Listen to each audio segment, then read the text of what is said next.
हाँ, आओ अपन देखते हैं बिंदु संख्या 9 में, संसद के विश्रांति काल में अध्यादेश प्रख्यापित प्रोमलगेट करने की राष्ट्रपति की शक्ति। शक्ति है ना, 1 2 3, ठीक है, 123 अनुच्छेद 123, वेरी इंपॉर्टेंट। तो दो शब्द इसमें इंपॉर्टेंट है, संसद के विश्रांति काल, मतलब संसद अधिवेशन में नहीं कहने का मतलब, दोनों सदन, ठीक है ना, उस दौरान अगर कोई इमरजेंसी हो जाती है तो राष्ट्रपति क्या अध्यादेश प्रख्यापित, है ना, जारी करना वर्ड नहीं है, यहाँ लिखा हुआ प्रख्यापित प्रोमलगेट करने की राष्ट्रपति की शक्ति है, अधिकार नहीं, शक्ति है, अनुच्छेद 123 के तहत। अब ये क्या है देखो, जब संसद के दोनों सदन सत्र में ना हो, है ना, जब संसद के दोनों सदन सत्र में है, देखो ये है ना, यहाँ भंग कुछ नहीं लिखा हुआ, सत्र में नहीं है। राज्यसभा तो स्थायी सदन है, कभी भंग नहीं होता, लोकसभा अस्थायी है, लेकिन ऐसा नहीं कि राज्यसभा स्थायी है तो उसका सत्र हमेशा ही चलता रहता है, ऐसा नहीं है शक्तिमान, ठीक है ना। तो संसद के दोनों सदन सत्र में ना हो और राष्ट्रपति को राष्ट्रपति को यह समाधान हो जाता है कि ऐसी परिस्थितियां, ये बहुत इंपॉर्टेंट चीज है, ऐसी परिस्थितियां विद्यमान है जिनके कारण तुरंत कार्रवाई करना उसके लिए आवश्यक है। ऐसी परिस्थितियां विद्यमान है कि तुरंत कार्रवाई करना जरूरी है ना। समाधान हो गया राष्ट्रपति को ऐसा कि भाई उनको ऐसा लगता है कि ऐसी परिस्थितियां विद्यमान है कि तुरंत कार्रवाई करना जरूरी है, तो वह अध्यादेश जारी कर सकता है। ऐसे सर्कमस्टेंसेज एग्जिस्ट करते हैं कि उसको इमीडिएटली एक्शन लेना है, तो वो अध्यादेश जारी करता है। अध्यादेश, आधा आदेश, अध्यादेश। इस प्रकार अध्यादेश जारी करने की शक्ति राष्ट्रपति को अचानक या आकस्मिक उत्पन्न हुई परिस्थिति से निपटने की योग्यता प्रदान करती है। तो भावना तो बहुत अच्छी है, संविधान बनाने वालों ने तो बहुत अच्छी भावना से इसको डाला था कि हाँ यार ऐसा हो सकता है बहुत बार कि संसद के दोनों सदन सत्र में नहीं हो और परिस्थिति उत्पन्न हो जाए, राष्ट्रपति बना सके अध्यादेश ऐसे, फिर वो संसद द्वारा उसको अनुमोदित करवा लेंगे, जैसे आगे अपन देखेंगे अभी। लेकिन फिर अभी इसकी वर्तमान में आलोचना भी बहुत होती है, देखेंगे अभी अपन। ये जो है ना, ऐसी परिस्थितियां विद्यमान, तो इन क्या वो परिस्थितियां थी जिसके कारण राष्ट्रपति को अनुच्छेद 123 के तहत अध्यादेश जारी करना पड़ा, ये कोर्ट में चैलेंज होता आज। और फिर वो परिस्थितियां बिल्कुल ऐसा लगना चाहिए कि ऐसी परिस्थिति कि अचानक उसे आकस्मिकता उत्पन्न होगी और अचानक उसे तुरंत कार्रवाई करना पड़ा, ऐसी क्या परिस्थितियां थी। तो ये बिल्कुल जिसको अपन कहते हैं ना कि एक प्राकृतिक न्याय से जस्टिफाई होना चाहिए, एक आम आदमी को लगना चाहिए हाँ यार वाकई में ऐसी परिस्थिति थी कि राष्ट्रपति को अध्यादेश जारी करना पड़ा। अगर नहीं करना पड़ता तो भारतीय लोकतंत्र को बहुत ही ऐसी क्षति हो जाती जिसकी अपन कभी भी क्षतिपूर्ति या उसका कभी भी अपन भरपाई हुई क्षति की नहीं कर सकते। अपूर्ण क्षति जिसको बोलते हैं, इररिपेबल डैमेज इंडियन कॉन्स्टिट्यूशन को हो जाता है, इंडियन डेमोक्रेसी को हो जाता अगर राष्ट्रपति अध्यादेश नहीं बनाते। तो ऐसी परिस्थितियां बिल्कुल क्लियरली एक्सप्लिसिट होनी चाहिए, आम आदमी को लगना चाहिए था हाँ बिल्कुल सही राष्ट्रपति ने किया। ऐसा नहीं कि बंदरबाट हो जाए, जिसकी लाठी उसकी वजह यूं हो जाए, राष्ट्रपति को लगा हाँ ठीक है यार होना चाहिए तो कर दिया, आपने अपने मकसद के लिए, संकीर्ण मकसद के लिए मंत्रिपरिषद की सलाह पे कर दिया अध्यादेश, ऐसा नहीं होना। तो वो देखेंगे अभी ना अपन आलोचना के अंदर आगे आएगा। लेकिन अभी तक ये बिंदु है कि परिस्थितियां विद्यमान हो गई कि का तुरंत कार्रवाई की आवश्यकता होगी और अध्यादेश जारी कर दिया राष्ट्रपति ने, अभी इतना ही है। फिर आगे देखते हैं, ऐसे अध्यादेश को राष्ट्रपति किसी भी समय वापस ले सकता है, जैसे जारी किया ना किसी भी समय अचानक, तो किसी भी समय वापस भी ले सकता है। यहाँ ये चीज गर्भित है, जारी करना वापस लेना सब मंत्रिपरिषद की सलाह पे होता है, पढ़ेंगे भी आगे आएगा। ऐसे अध्यादेश अस्थायी होते हैं, ये स्थायी नहीं होते, अस्थायी होते हैं क्योंकि ऐसे अध्यादेश को 6 माह की अवधि की समाप्ति से पूर्व, है ना, 6 माह की समाप्ति से पूर्व संसद के दोनों सदनों, है ना, संसद के दोनों सदनों, ये यूं समझ लो, संसद के दोनों सदनों के समक्ष रखा जाएगा, संसद के दोनों सदनों के समक्ष रखा जाएगा, है ना, दोनों सदनों के समक्ष 6 माह से पूर्व ना, 6 माह की अवधि की समाप्ति से पूर्व, 6 माह की अवधि की समाप्ति से पूर्व संसद के दोनों सदनों के समक्ष रखा जाना चाहिए तथा संसद के पुनः संवेद, मतलब वापस से जब संसद मिलती है ना, भाई सत्र में नहीं थी जिस समय पारित हुआ, राष्ट्रपति ने अध्यादेश पारित हुआ, जारी किया, फिर जब संसद पुनः संवेद होने की दिनांक से 6 सप्ताह की अवधि की समाप्ति से पूर्व संसद द्वारा पारित हो जाना चाहिए। देखो यहाँ पे दो तारीखें हैं, 6 माह है और 6 सप्ताह है। तो पहले तो क्या है कि 6 माह के अंदर अंदर तो संसद के दोनों सदनों के समक्ष रखना जाना चाहिए, मतलब 6 माह के अंदर अंदर तो सदन चालू हो जाना चाहिए, सत्र चालू हो जाना चाहिए। ये 6 माह इसलिए क्योंकि क्या है, संविधान में लिखा हुआ है 2 सदनों के बीच में संसद के मतलब कोई सदन है जैसे लोकसभा की, तो लोकसभा के 2 सत्रों के बीच में 6 महीने से ज्यादा का कार्यक्रम मतलब गैप नहीं होना चाहिए, 6 महीने से ज्यादा का गैप। तो इस ये यूं मानना है कि भाई इसका मतलब ये होगा कि 6 महीने बाद तो सत्र चालू होएगा ही ना संसद का, है कि नहीं है, क्योंकि संविधान के अनुसार 2 सत्रों के बीच में 6 महीने ज्यादा गैप नहीं हो सकता। तो ये इसलिए 6 महीने वाली यहाँ कंडीशन ये रखी हुई है कि हर हाल में 6 महीने बाद तो संसद मिलेगी, मतलब सदन चालू होएगा ही, सत्र चालू होएगा ही सदनों का। तो 6 माह के अंदर तो संसद वापस चालू है, संसद के सदनों का सत्र चालू हो। अब सदन का सत्र चालू हो गया, संसद के सदन का सत्र चालू हो गया, जैसे आज चालू हो गया, तो आज से 6 सप्ताह के भीतर, 6 सप्ताह का मतलब क्या हो जाएगा, करीबन करीबन 1.5 महीना, है ना। तो इसमें अपन को यूं नहीं लिखना है कि 90 दिन, भाई 1 महीने के अंदर 4 सप्ताह होते हैं, ठीक है। तो 30 दिन तो वो, और 15 दिन आगे के 2 सप्ताह, है ना। तो 90 दिन अपन को नहीं गिना, दिमाग में नहीं लगाना ज्यादा, 6 सप्ताह अपन को याद रखना है बस, 1.5 महीना 90 दिन नहीं, ओनली 6 सप्ताह। तो आज की तारीख से, जैसे फॉर एग्जाम्पल संसद के सत्र चालू हुए, आज की तारीख से 6 सप्ताह गिन लो, है ना, सत्र चालू होने के बाद, तब वो उसके द्वारा 6 सप्ताह की अवधि में समाप्ति से पूर्व संसद द्वारा पारित हो जाना चाहिए। समझ गए, 6 महीने में तो सत्र चालू हो जाए, और सत्र चालू होने के बाद 6 सप्ताह के अंदर वो पास हो जाना चाहिए, ठीक है। तो ये बुक्स के अंदर थोड़ा क्लियर नहीं होता है, तो अपन को ध्यान रखना है 6 माह के अंदर सत्र चालू हो जाए, सत्र चालू होने के बाद 6 सप्ताह के अंदर वो पास सदन से हो जाना चाहिए। समझ गए, 6 माह और 6 सप्ताह ऐसे। अब ऐसे नहीं बोलोगे आप, कभी 6 माह बोलो, कभी 6 सप्ताह बोलो, दोनों है। 6 माह में सत्र चालू होने के बाद 6 सप्ताह के अंदर वो बिल मतलब अध्यादेश पास हो जाना चाहिए संसद के द्वारा, क्योंकि संसद को तो ओवरलुक कर ही नहीं सकता ना राष्ट्रपति। भाई परिस्थिति उत्पन्न हो गई थी, बहुत बढ़िया आपने अध्यादेश बना दिया, लेकिन चूंकि भारतीय लोकतंत्र है, तो लोकतंत्र के अंदर संसद को बनाने का काम है कानून, कार्यपालिका कानून नहीं बनाती है, संसद बनाएगी। तो कार्यपालिका ने अध्यादेश जारी कर दिया, तो फिर संसद उसको कर रही है ना पारित 6 माह 6 सप्ताह के अंदर, ऐसे, ठीक है। अन्यथा अगर ऐसा नहीं हो तो क्या हो, अन्यथा ऐसा अध्यादेश निष्प्रभावी हो जाएगा अगर 6 माह 6 सप्ताह के अंदर वो पास नहीं होता है तो संसद के द्वारा। फिर क्या, देखो ये अच्छी लाइन है, यदि संसद के दोनों सदनों के सत्र विभिन्न विभिन्न विभिन्न तारीख तिथियों से प्रारंभ होते हैं, तो 6 सप्ताह की अवधि की गणना बाद में प्रारंभ होने वाले सदन के सत्र से की जाएगी। ये 6 सप्ताह जो है ना, जैसे मान लो लोकसभा चालू हो गई, जैसे फॉर एग्जाम्पल मैं बता रहा हूँ 1 जुलाई को, और राज्यसभा चालू हुई जैसे फॉर एग्जाम्पल 16 जुलाई को या 15 जुलाई को, तो दोनों के बीच में 2 सप्ताह का गैप हो गया ना, 1 जुलाई को लोकसभा, 15 जुलाई को राज्यसभा। तो सर अब 6 सप्ताह किससे गिने अपन, तो जो बाद में जो सत्र चालू हुआ ना, जैसे यहाँ पे राज्यसभा चालू हुई 16 जुलाई को, तो बाद में प्रारंभ होने वाले सदन के सत्र से ये 6 सप्ताह की गिनती की जाती है। समझ गए ना बच्चा, ऑलमोस्ट दोनों सदन एक ही तारीख से चालू होता है ऑलमोस्ट, लेकिन कई बार हो जाता है जैसे सांसद नहीं आ पाए भाई लोकसभा के अंदर, तो आगे पीछे भी हो सकता है, ऐसे ही चीज आगे पीछे हो जाए तो बाद में जो चालू हुआ उससे 6 सप्ताह गिने जाए। क्योंकि देखो बाद वाला चालू हुआ तो बाद वाले से गिनेंगे तो भाई पहले वाले को कोई नुकसान नहीं हो रहा, लेकिन पहले वाले से गिन लिया तो बाद वाले के, जैसे 1 जुलाई से 6 सप्ताह गिन लिए, तो राज्यसभा तो 15 जुलाई से चालू हुई, तो राज्यसभा के तो 6 सप्ताह होंगे ही नहीं पूरे जब लोकसभा के हो जाएंगे, तो इसलिए बाद वाले सत्र से गिनते हैं क्योंकि उसके अंदर पहला वाला भी शामिल हो जाएगा, ऐसे, ठीक है ना। ऐसे इसको कॉन्सेप्ट से और समझो, तारीख वगैरह लिख लो जो मैंने बताया, फिर उसे दिमाग में खोलने की कोशिश करो, समझोगे तो सब आएगी यार समझ में, ऐसा क्या। ओके, फिर आगे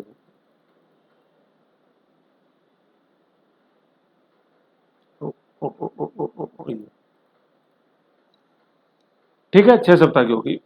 फिर क्या है देखो, अध्यादेश केवल उन्हीं विषयों पर जारी किया जा सकता है जिन पर संसद कानून बना सकती है।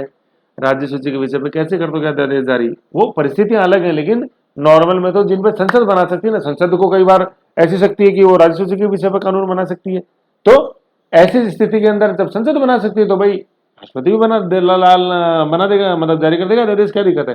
कहने का मतलब जो काम संसद कर सकती है ना, कानून बना सकती है, वो राष्ट्रपति भी बना सकता है अध्यादेश जारी, वो फिर 6 माह 6 सप्ताह वाली बात तो चलेगी। फिर क्या 500 बिंदु, ये सारे बिंदुओं के रूप में शक्ति का वर्णन है सारा 123 का। ऐसा अध्यादेश का वही प्रभाव होता है जो संसद द्वारा पारित अधिनियमों का होता है, मतलब जब तक इसको संसद पारित नहीं करती ना 6 माह 6 सप्ताह, उससे पहले भी उसका वही प्रभाव होता है जो एक संसद के कानून का होता है। अगर वो प्रभाव नहीं होगा तो अधिनियम अध्यादेश जारी करने की कोई शक्ति उसके काम की ही नहीं है, तो प्रभाव में कोई डिफरेंस नहीं है, तभी तो वो शक्ति है उसकी। फिर क्या 6 नंबर बिंदु, अध्यादेश की भी वही संवैधानिक सीमाएं होती हैं जो संसद द्वारा बनाए किसी कानून की होती हैं। तो देखो प्रभाव भी वही होता है, तो संसद, ठीक है। देखो संसद एक आपको लिखना बता दूं जिसमें क्या संसद में है ना, दय जो होता है ना, इसके नीचे हमेशा ये हलंत आएगा ऐसे, ये ध्यान रखना संसद में, ठीक है ना। संसद बगैर हलंत के लिखा हुआ गलत हो जाता है ग्रामेटिकली। इस मतलब यूं लिखना है संसद को, ये हलंत लगाना, मतलब यूं लिखना है द के नीचे हलंत, संसद, ठीक है ना। ये ध्यान, ये द की बात कर रहा हूँ, हलंत की, द के नीचे हलंत, हलंत है ना ऐसे। तो क्या है, जब प्रभाव वही है, प्रभाव वही है, जब कहाँ है था, प्रभाव वही है 5 नंबर बिंदु में, तो सीमाएं भी वही हैं। मतलब जो संसद के अधिनियम का प्रभाव होता है ना, तो संसद की भी वही, अध्यादेश की भी वही संवैधानिक सीमाएं जो संसद द्वारा बनाई गई किसी कानून की। अर्थात क्या है, अतः एक अध्यादेश किसी भी मौलिक अधिकार का लघुकरण अथवा उसको छीन नहीं सकता, है ना। जैसे ये अपन, ये जो है ना, ये चीज कहाँ लिखी हुई है, ये अनुच्छेद 13 के अंदर लिखी हुई है, ये है कि नहीं है, तो ये अपन को समझ में, ठीक है।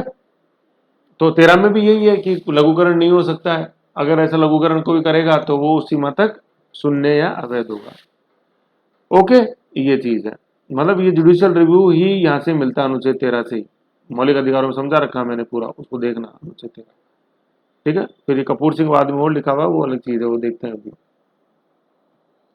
ओके, तो संवैधानिक सीमाएं भी वही होती है जो संसदीय कानून की होती है, मतलब किसी मौलिक अधिकार से वो छेड़छाड़, वो अध्यादेश नहीं कर सकता, क्योंकि संसद का कोई कानून भी ऐसा नहीं कर सकता, तो इसलिए राष्ट्रपति का अध्यादेश भी ऐसा नहीं कर सकता तो मौलिक अधिकारों से छेड़छाड़ करे। छेड़छाड़ से मतलब है कि उसको नकारात्मक रूप से कम करे या छीने, ठीक है ना, ऐसा है।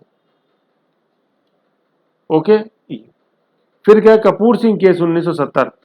ये कपूर सिंह केस एक्चुअली क्या है, ये 1970 जैसे आप देख रहे हो ना, इसमें 1969 की आपको घटना याद रखनी है, बैंकों के राष्ट्रीयकरण की, ठीक है ना। राष्ट्रीयकरण की, अपने बैंकों का राष्ट्रीयकरण जैसे हो गया था 1969 में, वो अध्यादेश के थ्रू हुआ था, इंदिरा गांधी ने जो किया था, ठीक है ना। तो उसको चैलेंज किया गया था कपूर सिंह केस में। इसको बैंक का राष्ट्रीयकरण, बैंक राष्ट्रीयकरण अध्यादेश भी बोलते हैं इसको, आगे आएगा, अभी अपन पढ़ेंगे आलोचना के अंदर सारा। कपूर सिंह केस 1970 में उच्चतम न्यायालय ने कहा कि जिस आधार या आकस्मिक परिस्थितियों के कारण राष्ट्रपति ने आदेश जारी किया है, उन्हें न्यायालय में चुनौती दी जा सकती है। अभी आया था ना, मैंने बताया था कि ऐसी तुम्हारी मजबूरी क्या हो गई थी यार, ये हमें भी तो बताओ, न्यायपालिका को भी तो बताओ क्या मजबूरी हो गई थी। तो न्यायपालिका में उन आधारों को चुनौती दी जा सकती है।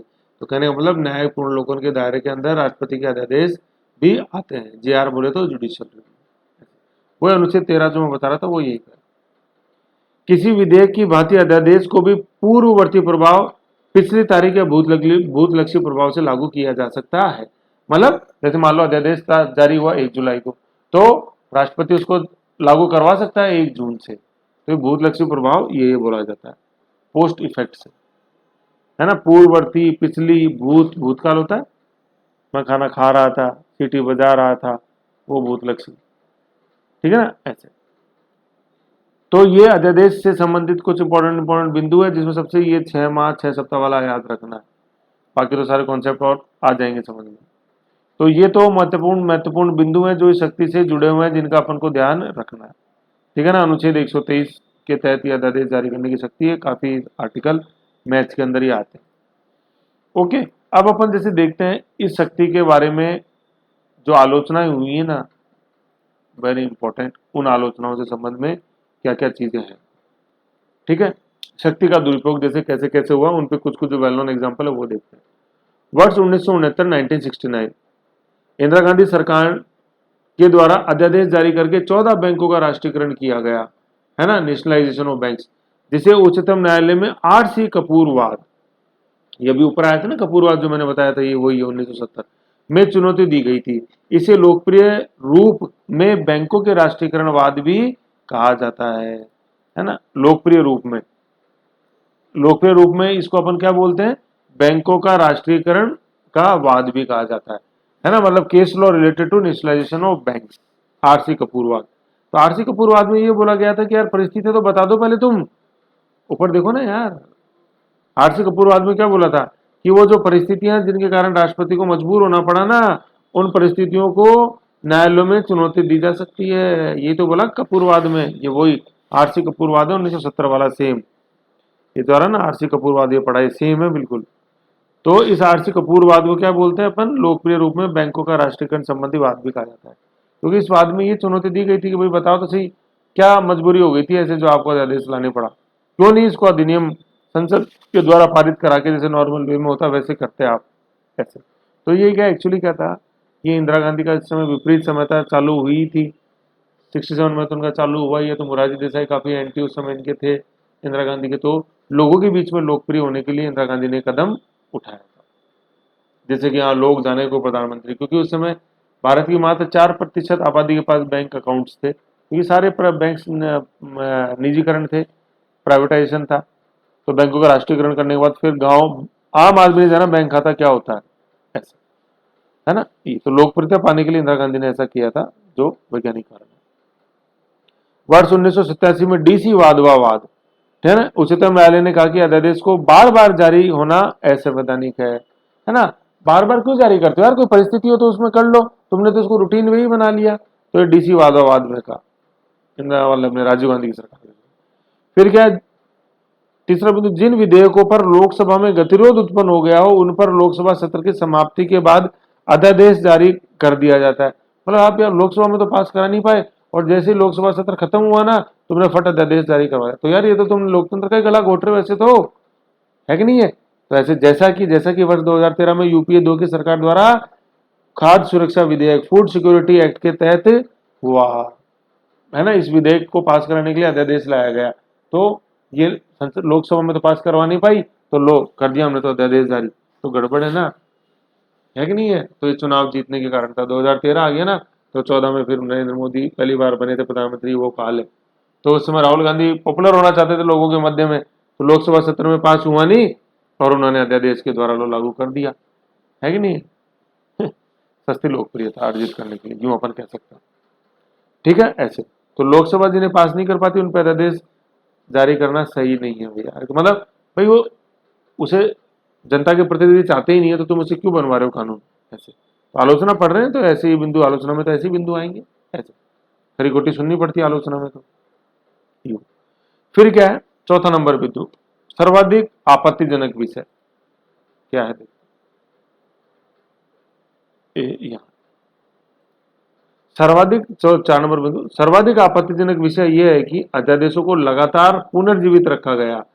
बार बार वाला तो था ही, पुनर्जीवित, और पुनर्जीवित देखो कैसे पुनर्जीवित रखा गया और बार बार जारी किया गया। जैसे भूमि अधिग्रहण अध्यादेश 2014, देखो बार बार जीवित या पुनर्जीवित ये क्या है, देखो बार बार जारी, जैसे क्या है भाई 6 महीने के अंदर पास होना चाहिए ना संसद से। तो ये क्या करते हैं कि जैसे 6 महीने वाले होते हैं ना, राष्ट्रपति वापस अध्यादेश जारी कर देता है। संसद में तो लेके नहीं आए, 6 महीने पहले ही जैसे एक दिन बचता है 6 महीने पूरे होने में, पता है सत्र चालू होने वाला है, सत्र में नहीं लाएंगे, ऐसा करो वापस अध्यादेश नए सिरे से चालू कर दो, नया नया अध्यादेश लिया है तो पुनर्जीवित कर दिया ना उसको बार बार जारी करके। अरे तुम में असली मानवता थी या असली लोकतंत्र की तुम्हें भावना थी तो लाते संसद के अंदर और होते डिस्कशन उसका, 6 सप्ताह के अंदर संसद पास करती, नहीं लाए, वापस से जारी करा दिया अध्यादेश ही ऐसे। जैसे किसमें हुआ, भूमि अधिग्रहण अध्यादेश 2014 लैंड एक्विजिशन, मोदी से भिड़ते ही बहुत बड़ी गलती हो गई थी, है कि नहीं है। गलती क्या हुई थी, 2014 में चुनाव जीता था, वादा किया था सस्ती दर पे भूमि दिलाऊंगा, जो इससे पहले केंद्र सरकार यूपीए सरकार कानून बना गई थी, लार एक्ट जिसको बोलते हैं, land acquisition resettlement and rehabilitation act, लार एक्ट, मार्केट रेट से 3 गुना मुआवजा मिलेगा। तो ये यूपीए सरकार ने बोला था 2014 में, जब ये 2013 में कानून बना था लार कानून, ठीक है। तो ये जो उद्योगपति थे उनके लिए भूमि खरीदना बहुत महंगा हो गया था, तो मोदी ने अपने चुनाव प्रचार में कहा कि सस्ती भूमि दिलाऊंगा, चिंता मत करो, लेकिन पहले क्या है, पहले प्रधानमंत्री बनाओ मेरे को। फिर प्रधानमंत्री बनते ही अध्यादेश जारी कर दिया कि ये लार एक्ट लागू नहीं होगा, कि तो उसमें मतलब कैसे न कैसे लार एक्ट तो लागू हो, लेकिन कैसे न कैसे करके रेट कम करने का प्रयास किया गया। भूमि अधिग्रहण अध्यादेश 2014, जिसे अगस्त 2015 तक 3 बार पुनर्जीवित या पुनर्जारी किया गया। फिर अगस्त 15 में फाइनली हार मान ली मोदी ने, बाबा अब इसको चौथी बार में पुनः जारी नहीं करूंगा। मतलब संसद में तो उन्होंने डिस्कशन ही नहीं किया, देखो आप, क्योंकि राज्यसभा में बहुमत नहीं था, राज्यसभा से पास ही नहीं होता कभी भी उनसे, है कि नहीं। तो 3 बार जारी करवा दिया उसको राष्ट्रपति से, कर दो कर दो कर दो ऐसे, ठीक है। लेकिन फिर चौथी बार उसको पुनर्जीवित उन्होंने नहीं किया, उन्होंने देखा ज्यादा चीजी हो रही है, नए नए चुन के आए, गड़बड़ हो जाएगी, उद्योगपति तो रहे नहीं रहे, लेकिन अपना राष्ट्रपति प्रधानमंत्री जो अपन बने गड़बड़ हो जाएगी, है ना। 3 बार पुनर्जीवित, याद रखना, बहुत अच्छा एग्जाम्पल है भूमि अधिग्रहण अध्यादेश, ऑर्डिनेंस, लैंड एक्विजिशन ऑर्डिनेंस बोलते हैं इसको, लैंड एक्विजिशन ऑर्डिनेंस ऐसे। ओके, ये तो हो गई 2014 में गलती। फिर इससे और बुलंद भाई, शुरू के अंदर क्या होता है ना यार, देखो ये सत्ता, दौलत, शोहरत हर किसी से पचती नहीं है जल्दी से। तो जैसे मोदी प्रधानमंत्री, अरे अपन तो मजा आ गया, आप कुछ भी कर सकते हैं, तो शुरू में गलती हो गई, फिर धीरे धीरे उन्होंने सीखा, काफी अच्छा काम है नहीं। तो अब दूसरी गलती देखो ये हो गई 28 मई 2014, क्या हुआ, नरपेंद्र मिश्र, है ना, 28 मई 2014 को ट्राई, है ना, ट्राई क्या होता है, ये try, TRAI, telecom regulatory authority of India, मतलब जो सारे मोबाइल दूरसंचार को जो रेगुलेट करता है, telecom regulatory authority of India, ठीक है ना, ट्राई रेगुलेटरी नियामक संस्था है। ट्राई के पूर्व अध्यक्ष नरपेंद्र मिश्रा को प्रधानमंत्री नरेंद्र मोदी का प्रधान सचिव नियुक्त किया गया, प्रिंसिपल सेक्रेटरी, कैबिनेट सेक्रेटरी नहीं है, कई बुक्स में लिखा हो कैबिनेट सेक्रेटरी, नो, कभी रही नहीं कैबिनेट सेक्रेटरी, ये क्या, principal secretary to PM, PS to PM, principal secretary to PM, प्रधान सचिव, है ना।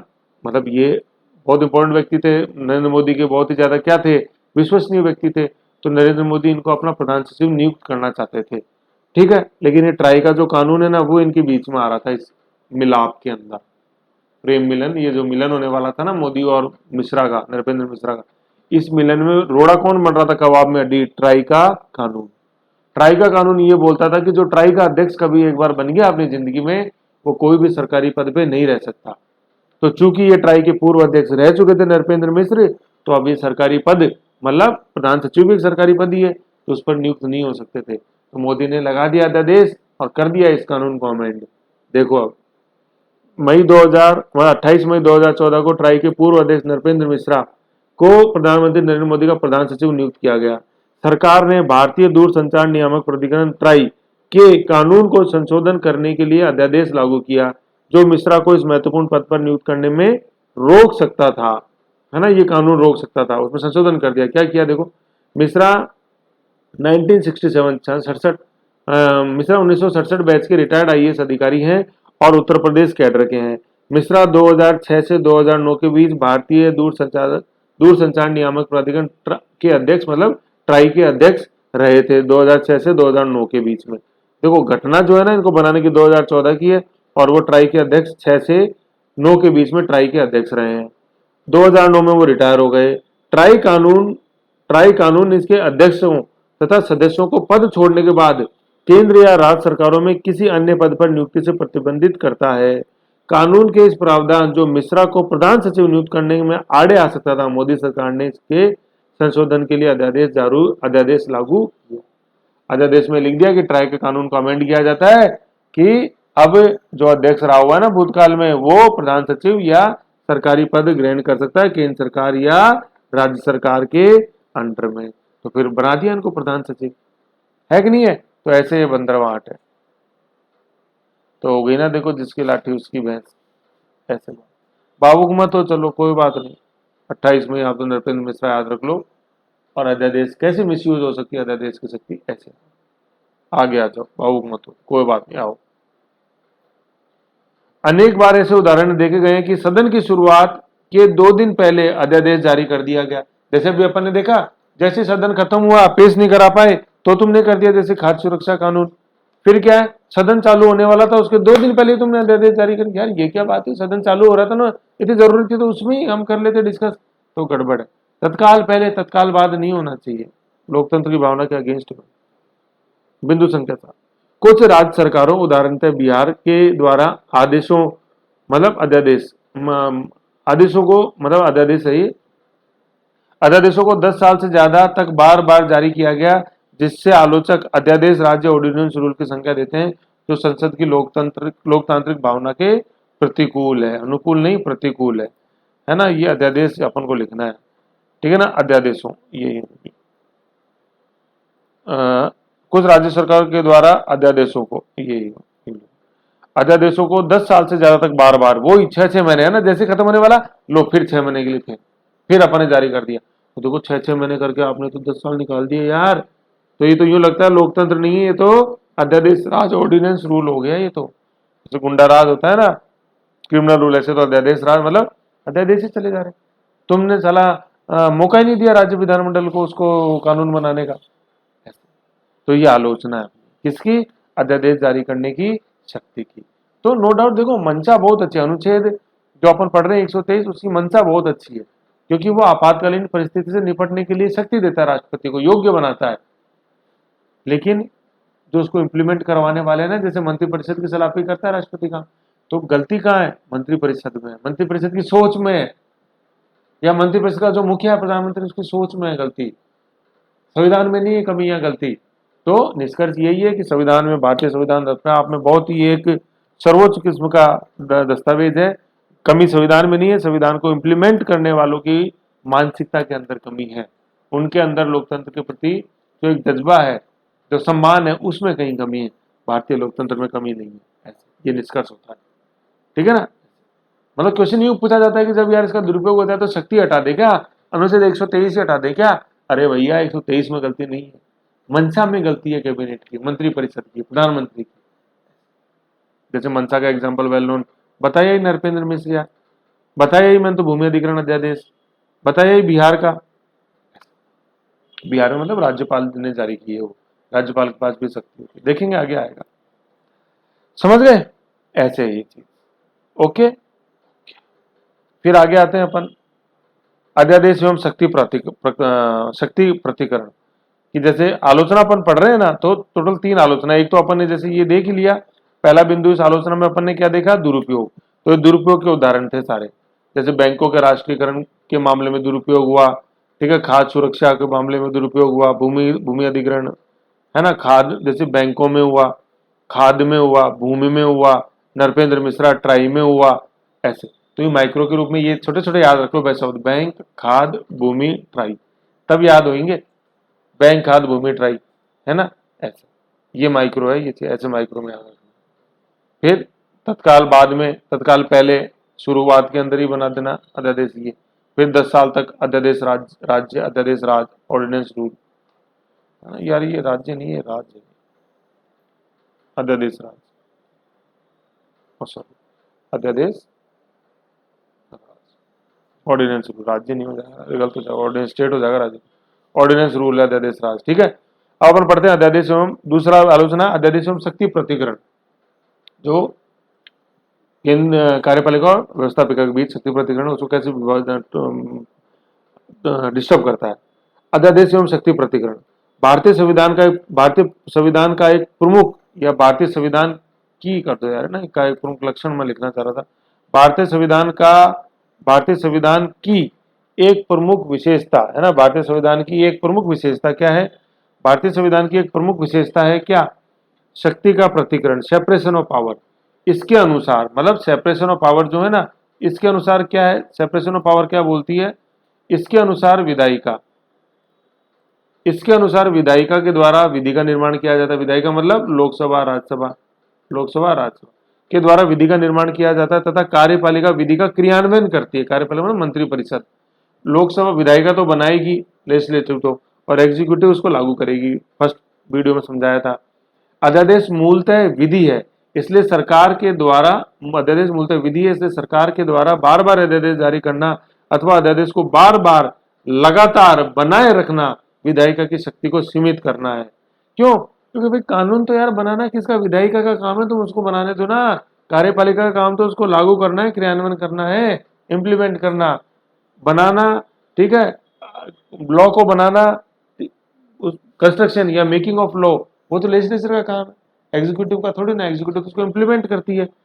तो जब एग्जीक्यूटिव अध्यादेश को लंबे समय तक खींचे जाती है, बार बार उसको बनाए रखती है, तो विधायिका का जो काम है वो डाइल्यूट होता है और शक्ति प्रतिकरण का जो सिद्धांत है वो बाधित होता है। अध्यादेश का बार बार जारी होना संसदीय शासन का अवमूल्यन मतलब डेप्रिसिएशन है, क्योंकि विधि निर्माण में संसद के द्वारा विधि के गुण और दोष पर विस्तृत चर्चा होती है। अपन पढ़ेंगे, अभी देखेंगे कि संसद में जब कानून बनता है तो उसमें बिल्कुल लोकसभा में चर्चा होती है, राज्यसभा में चर्चा होती है, लेकिन अध्यादेश में तो कोई चर्चा ही नहीं है, फट बना दिया राष्ट्रपति ने।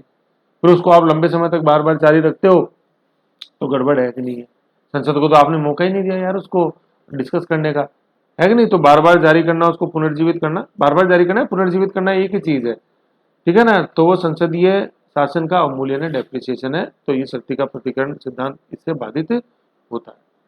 संसद से आप 6 महीना 6 सप्ताह के अंदर उसको पारित करो तो कोई दिक्कत नहीं है, लेकिन संसद में तो आप मौका ही नहीं आने दे रहे उसको डिस्कस करने का। तीसरा आलोचना अपन देते हैं राज्यसभा की अनदेखी करना। सत्ताधारी दल के द्वारा राज्यसभा से बचने के लिए अध्यादेश का प्रयोग किया जाता है। ये जो था ना भूमि अधिग्रहण अध्यादेश, लैंड एक्विजिशन ऑर्डिनेंस, इसकी पूरी मंशा ये की थी। मोदी के पास नहीं था, बिठते ही 2014 में राज्यसभा में बहुमत, ठीक है। तो उनको पता था यार चुनाव में वादा तो कर दिया, आप कानून तो बनाना है, संसद तो कानून बन नहीं सकता क्योंकि लोकसभा में तो बहुमत है, मोदी के पास लेकिन राज्यसभा में बहुमत नहीं था। तो फिर वो अध्यादेश लाए, एक बार नहीं, 2 बार नहीं, 3 बार, 2014 से लेकर अगस्त 2015, ठीक है ना। तो सत्ताधारी दल के द्वारा राज्यसभा से बचने के लिए अध्यादेश का प्रयोग किया जाता है, क्योंकि यह संभव है कि सत्ताधारी दल का बहुमत राज्यसभा में ना हो। भाई सत्ताधारी दल तो वो होता है जिसका लोकसभा में बहुमत होता है, फिर प्रधानमंत्री बन जाता है। अभी पढ़ेंगे अपन प्रधानमंत्री कैसे सारा आगे। ओके, तो ये आलोचना है अपना अध्यादेश जारी करने की शक्ति की। तो कमी अनुच्छेद 123 में नहीं है, कमी किसमें है, मंशा में।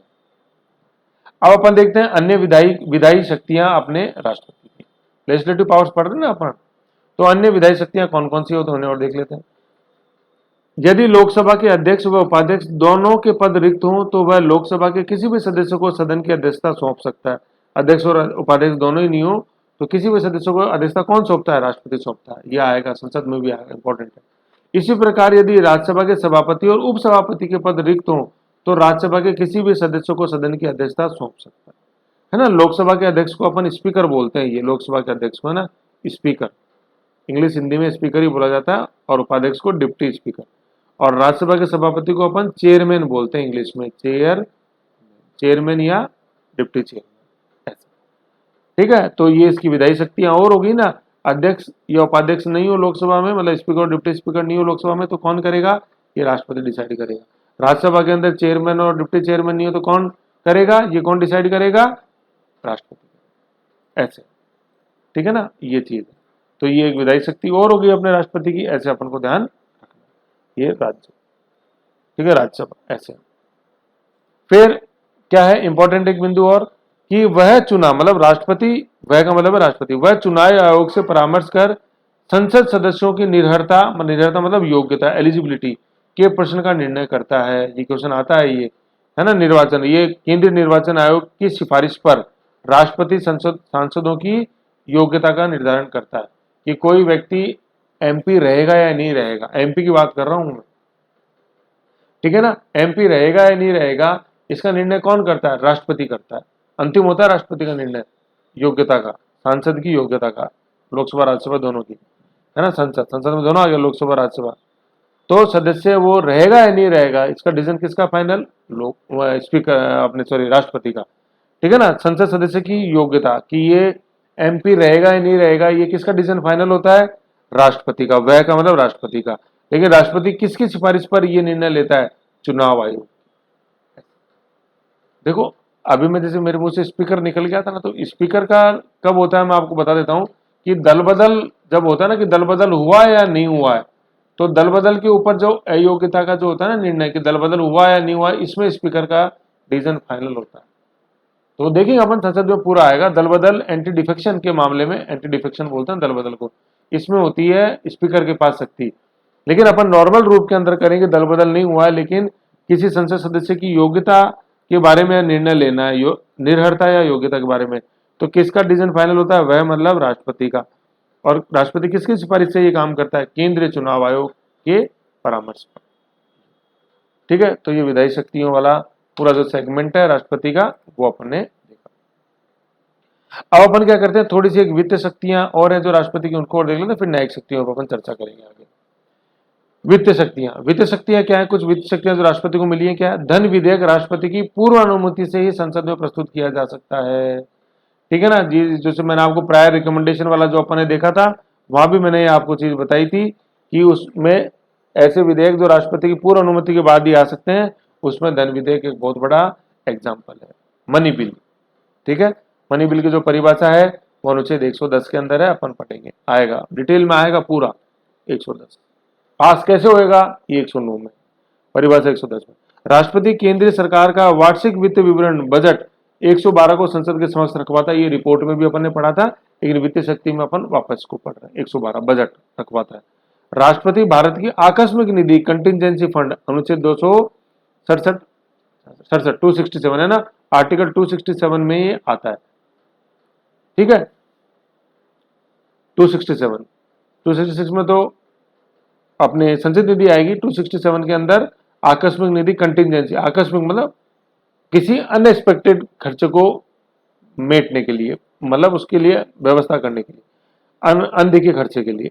कंटिजेंसी का मतलब होता है कि हो भी सकता है, नहीं भी हो सकता है, ये खतरा, उसके लिए अपन को एडवांस में व्यवस्था करनी है पैसे की बात। तो राष्ट्रपति भारत की आकस्मिक निधि कंटिजेंसी फंड से किसी अदृश्य व्यय हेतु अग्रिम भुगतान की व्यवस्था कर सकता है। अग्रिम भुगतान का मतलब होता है एडवांस में, है ना। जैसे अकाल पड़ सकता है तो अग्रिम व्यवस्था राष्ट्रपति कर सकता है कंटिजेंसी फंड से। ठीक है, अनुच्छेद 267 के तहत। फिर क्या है? राष्ट्रपति की सिफारिश के बिना किसी राज्य को भारत की संचित निधि से ग्रांट अनुदान की कोई मांग स्वीकार नहीं की जा सकती, है ना। अनुदान जैसे अपन देते हैं, अनुदान का मतलब होता है रियायती ऋण एक तरह से।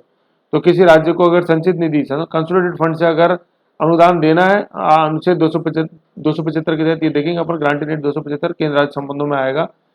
तो अगर किसी राज्य को संचित निधि से अनुदान देना है तो वो राष्ट्रपति की सिफारिश पर ही दिया जा सकता। भाई संचित निधि से मैं बताऊं, कोई भी पैसा संचित निधि में निकालना है या डालना है तो अपने आप में धन विधेयक हो जाता है वो।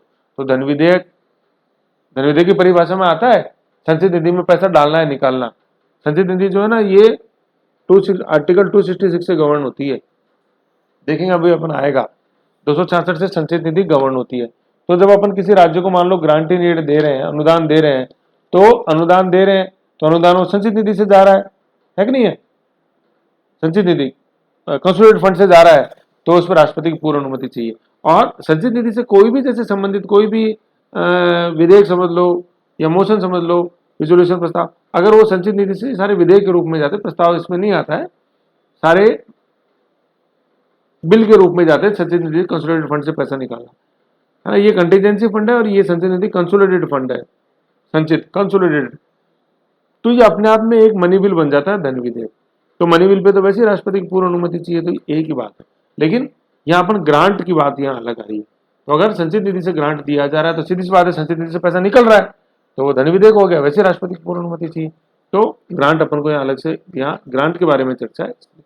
तो किसी राज्य को अगर अपन अनुदान दे रहे हैं संचित निधि से तो राष्ट्रपति की पूर्ण अनुमति उस पर आवश्यक है, अनुच्छेद 275 के। और संचित निधि का वर्णन है आर्टिकल 266 में, आकस्मिक निधि का वर्णन है आर्टिकल 267। ऐसे अलग अलग ध्यान रखना है। राष्ट्रपति केंद्र व राज्य सरकारों के मध्य राजस्व के बंटवारे के लिए प्रत्येक 5 वर्ष के बाद एक वित्त आयोग फाइनेंस कमीशन का गठन करता है। पढ़ेंगे केंद्र राज्य संबंध प्रत्येक 5 वर्ष में, है ना। प्रत्येक 5 वर्ष में है ना, बाद में नहीं है। मतलब 5 वर्ष खत्म होने से पहले पहले अगले वित्त आयोग की घोषणा की जाती है। ऐसा नहीं है 5 वर्ष बाद मत कर देना, विद इन 5 ईयर्स आता है। मे को अपन इंग्लिश में बोलते हैं विद इन, एक अच्छा क्वेश्चन बनता है ये बहुत।